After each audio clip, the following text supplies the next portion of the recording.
নমস্কাৰ সকলোকে মোৰ আন এটি মিনি ভিডিঅ'লৈ আপোনালোক সকলোকে স্বাগতম জনাইছোঁ। এয়া আৰম্ভণি দেখাইছোঁ আপোনালোকক গণেশ পূজাৰে। আজি মোৰ হাজবেণ্ডৰ অফিচত গণেশ পূজা এভাগ আছিলে, সেয়ে ভাবিলোঁ এই মোমেণ্টখিনি আপোনালোকৰ লগতো অকণমান সময় শ্বেয়াৰ কৰোঁ বুলি।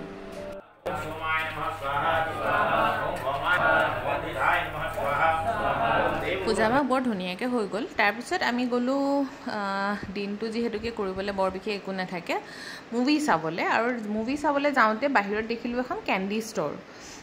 বৰ ভাল লাগিলে। পোহৰা খাবলৈ মন আছিলে, পিছত অৱশ্যে এটা কিনি দিলোঁ। এতিয়া আমি যাওঁ ওপৰৰ হললৈ। ইয়াত বহুত বেছি গৰম হয়, সেইকাৰণে অকণমান সময় এই চিট বহিম বুলি ক'লেও বেয়া নহ'ব, হললৈ আহিলোঁ। আৰু হল দেখিছোঁ একেবাৰে খালী। পোহৰ গৈ আগফালে সি কি কৰিছে নাজানো, একেবাৰেই খালী। পিছত অৱশ্যে অকণমান মানুহ আহে, 2-3জন মানুহ আহে, কিন্তু ভাল লাগিলে।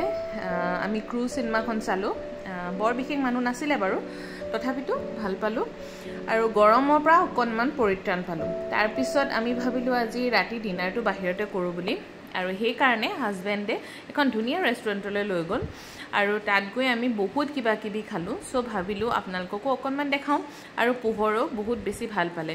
একচুৱেলি যিটো গৰম পৰিছে ইয়াত, সেই গৰমত আপুনি অকণমান ৰিলেক্স হ'বলৈ পালে বহুত বেছি ভাল লাগে। এয়া দেখিছে ন পোহৰ, সিও বেচেৰা গৰমত, আমি উপায় নাই। আৰু এতিয়া আমি অৰ্ডাৰ কৰিলোঁ মাটন, ডাল মাখনি, মটকা চিকেন, ফ্ৰাইড ৰাইচ আৰু নান। বহুত কিবা কিবি খালোঁ, বহুত ধুনীয়াকৈ আজি দিনটো গ'ল। চ' ভাবিলোঁ আপোনালোকৰ লগত এইখিনি বস্তু অকণমান শ্বেয়াৰ কৰোঁ। এতিয়া আমি ঘৰলৈ যাবলৈ ওলাইছোঁ। এয়া আমি গাড়ীত যাওঁতে ৰাস্তাত দেখিলোঁ যিহেতুকে ঈদ আহি আছে, সেইকাৰণে এই ধুনীয়াকৈ জেগাকণ বৰ ধুনীয়াকৈ সজাই ৰাখিছে, দেখি বৰ ভাল লাগিলে।